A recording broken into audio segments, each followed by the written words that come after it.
according to a recent online probability-based Gallup panel survey that was conducted between March 27 and March 29. Nearly 9 in 10 Americans don't feel safe about venturing back into normal life following the flattening of this coronavirus pandemic. 42% would wait until the number of new cases of COVID-19 declined significantly. 38% would wait until there are at least no new cases for some period of time, and 7% would wait until a vaccine is developed. For families that are food insecure, having access to consistent, reliable, healthy meals oftentimes rests on the shoulders of our institutions like our local schools. Hingham Public Schools, like many schools around this country, have established grab-and-go meals that are serving over a dozen families in our community. In fact, the demand now justifies expanding this offering and providing foods to our local veterans' home. By all accounts, this is working very well for families who have transportation to the school. But what about families that don't? What about school-age children who live in our urban centers who must rely on public transportation, now literally risking their lives to get to the school to get a meal? Well, there's a company out of California that has developed a software app that they're offering free of charge to school districts around the country that will help them organize and schedule the delivery of food in a safe manner, utilizing school buses that ordinarily would be sitting idle during this pandemic. Let's listen to Kim Gaston of ChewBox explain how this works.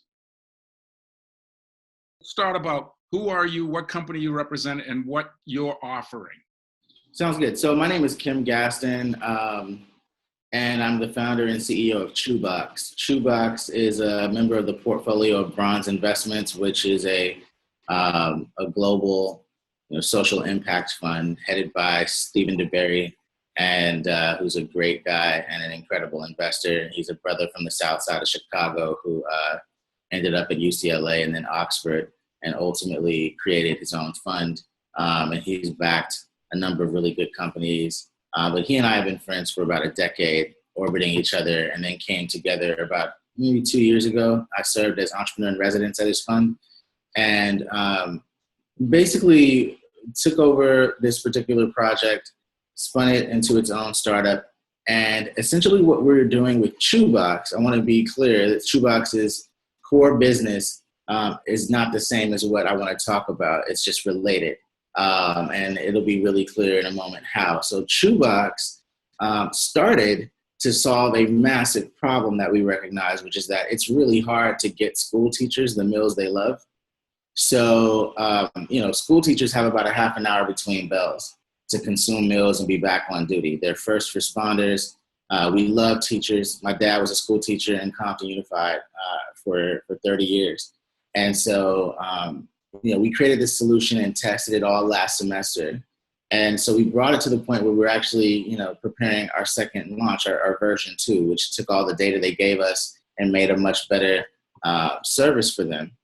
And then the crisis hit, right? Coronavirus hit a tipping point.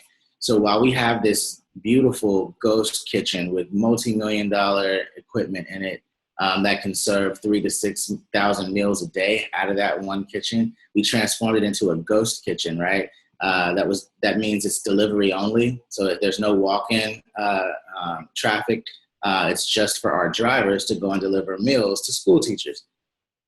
We paused and thought, okay, well, obviously this is the time where we have to open ChewBox up to the public. So that's really clear. We're about to launch ChewBox to the public. Everyone is pretty much at home right now, which is eerie for LA. There's no traffic right now. There's no smog right now. So that's clear. But I stepped back and started watching what Los Angeles Unified School District, Linwood School District, Compton Unified School District, the schools in Hawthorne, Wiseman, all these different school districts in LA County, what they started to do in terms of dealing with their own personal crisis. The crisis for them is twofold. One, we got to shut down, right? To create, social distancing, to try and flatten the curve so that our medical infrastructure isn't overrun with sick patients. So if that's what we're doing, then there's two obligations on a school. One, they have to educate our kids, right? That's the first thing. So now they have to figure out, how do we educate our kids at a distance? If they don't come in, how do we do it? Well, for some kids, it's as easy as opening your laptop if you have one, and logging into a system and viewing things if you have it.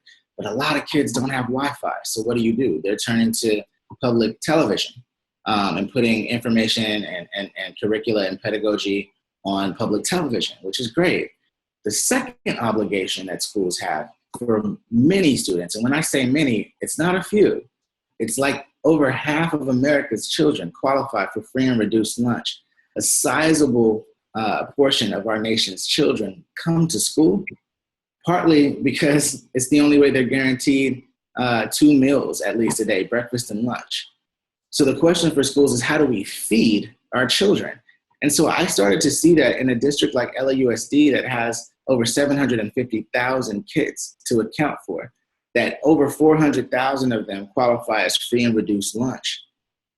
They're only making food available in 60 resource centers. So if you do the math, you're talking about thousands of families coming to these centers for food every day.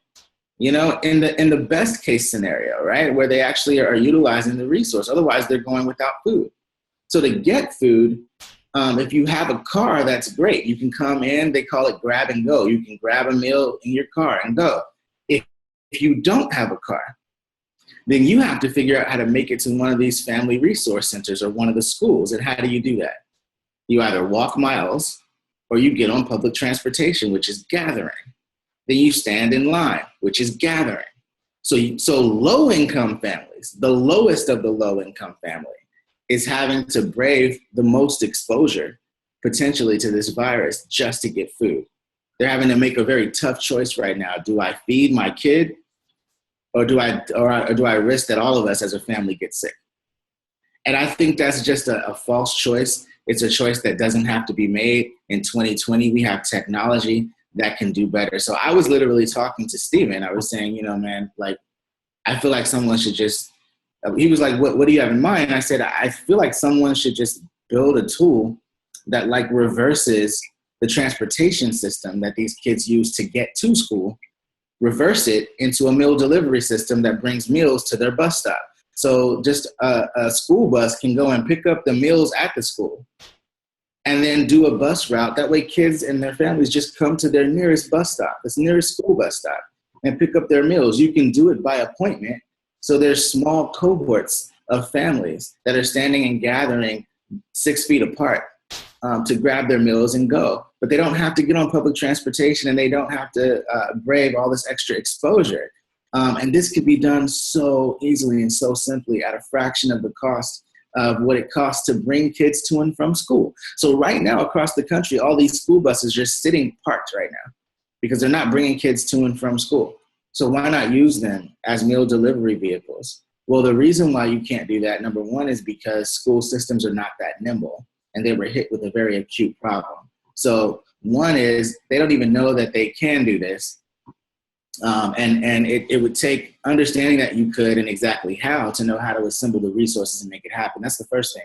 The second thing is school systems are not that technical, and it requires a technical solution to assemble all these different people. If you want volunteers, parents, or even school personnel to stand at these bus stops and deliver those meals, if you want to inform families that they can actually come to the bus stop and pick up the meals and at what time, like, it requires a technology. So as I was explaining this to Stephen, I thought for a second, and I was like, we already built this technology. We already built this for teachers. It literally is the same. It's the same tool that we built. We would just have to repurpose the user interface, because not a lot of families, not every family, especially if you're low income, have access, to the best smartphones. Some of them have very kind of basic text-based phones. A lot of them can't download apps and have a bunch of data flowing through. So what we thought was the best thing to do would be to take the infrastructure that we have on the back end and repurpose the UI so that it's an SMS-based system, so that through just simple text messages, someone can opt in to have a pickup time, and then they go and pick up their meal, and then they can opt in to have a pickup time the next day. It's very simple, right? So that way, A bus goes to a school site, and the driver already knows, and the school site already knows exactly how many meals they're loading. The driver already knows exactly what route they're doing and exactly who they're passing how many meals to. But it's simple supply and demand. Right now, it's almost like we were hit it was like we were hit with a blunt object. You know how the human organism, it'll swell if there's a wound, right? The first thing is the swelling. And swelling clots things up. That's kind of how our system is right now. School systems were hit with a tough blow, something they're not prepared for. And so they're scrambling right now, and they're giving meals away to anyone who walks up. And I commend them for that. That's great. That's awesome. But that's not sustainable, because what you're paying to give extra meals to aunties and nephews and cousins, you're actually taking meals out of the hands of your kids. And so what we want to do is have a simple system that minimizes the rate of exposure for low-income families by distributing meals directly from their bus stop. We want to make it simple to manage supply and demand, so no one runs out of food. Every kid who's supposed to get their meal gets their meal, and we can track it. We know who gets what meal, when, where, and from whom. And ultimately, it's the cost of sending your buses. We're donating this tech. It's not something we're not trying to make money off of this. This is just, we're donating our software. We want to work with school systems to get this solution out there, because we believe that our kids deserve the same dignity and the same, love as any other child. Just because you're low income doesn't mean that in order to eat, you should be braving higher rates of exposure and potential contraction of this virus. So let me make sure I understand what you've just shared. Let me kind of summarize as best as I can. You have a software app that you had originally developed as a business, a for-profit business application. And because of the current circumstance that we find ourselves in as a nation with this pandemic, you've chosen to reverse engineer to the extent that you could this app and now make it available, to offer it, to donate it to school districts throughout the United States at no cost. Is that correct? Absolutely. Absolutely. And in using this app, it is intended to facilitate a somewhat smoother, seamless communication between families and the school district in getting meals out to those who need it the most. Absolutely. And that facilitation using standard mobile cell phone technology, is that right, for the families? Just SMS. And in such a way that it doesn't blow the family's data plan out of whack. Absolutely. And gives the school districts a more efficient way of distributing the food that they already are receiving by way of the free and reduced lunch-based programs. Exactly. Now, this is not for every school district, because we know we've got a number of school districts, particularly our suburban and rural districts, where their families have transportation. Mm-hmm. We've got school districts that are already up and running with grab-and-go meals.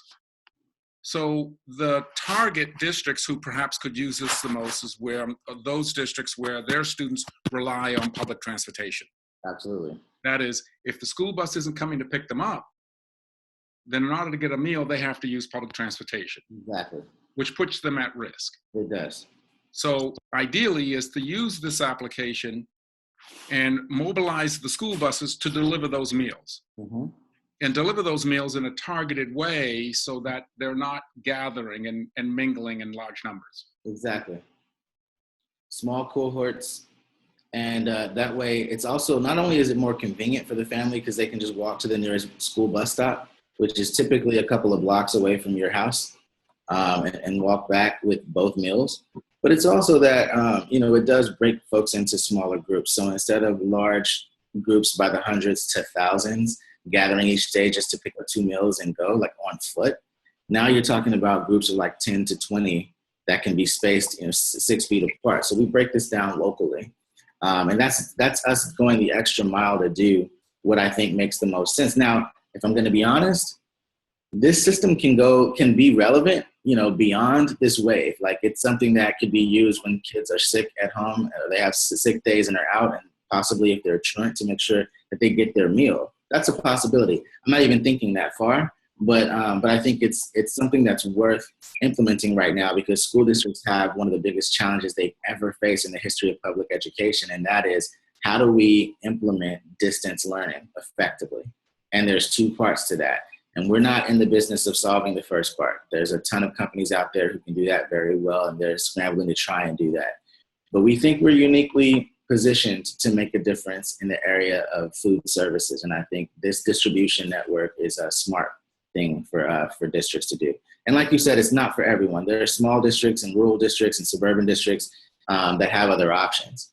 But if school is your source of breakfast and lunch, and public transportation or school buses is your way to school, this kind of a plan really works. So those are major city school districts. We're talking New York City, Los Angeles Unified, Clark County Schools, Miami-Dade, Broward, like all these different school districts that are serving significant free and reduced lunch populations. You know, some of these districts, it's like 80 to 90% of their students qualify for free and reduced lunch. Those are the kids we're talking about. If a school is interested, how do they get a hold of you? How do they get in contact with you? It's very simple. You can just, honestly, you can email me. It's Kim, Kim, at chewbox.com. That's CHEWBOX.com. You can also call us at 833-ChewBox. That's 833-CHEWBOX, extension 3. So those are the two ways. I prefer email. It's much easier for me to access, and it's asynchronous, so I can catch it at any time. But yeah, that's what we're doing. We really are reaching out to as many districts as possible. We actually, I don't want to name drop because it's like early in the process, but there are a number of athletes and entertainers who are looking at how can they donate buses and how can they donate meals. They want to figure out how they can work with us. So this is a movement, man. Indeed, this is a movement. And Kim, I really want to commend you for stepping up like other companies and other entrepreneurs are doing and making their talents and their technologies available. This is the reason why we're having this conversation, so we can get this word out and get this in front of those key decision makers who are looking for solutions of the type that you offer, and offer at no cost at this point. It's free. So, with that said, let's stay in touch. Absolutely. I want to come back and revisit with you at some point in time to see how you're progressing with this. And I want to thank you very much for your time. And as they always say, stay healthy, brother. Oh, you too. Likewise. Thanks so much. I appreciate it. Hang in.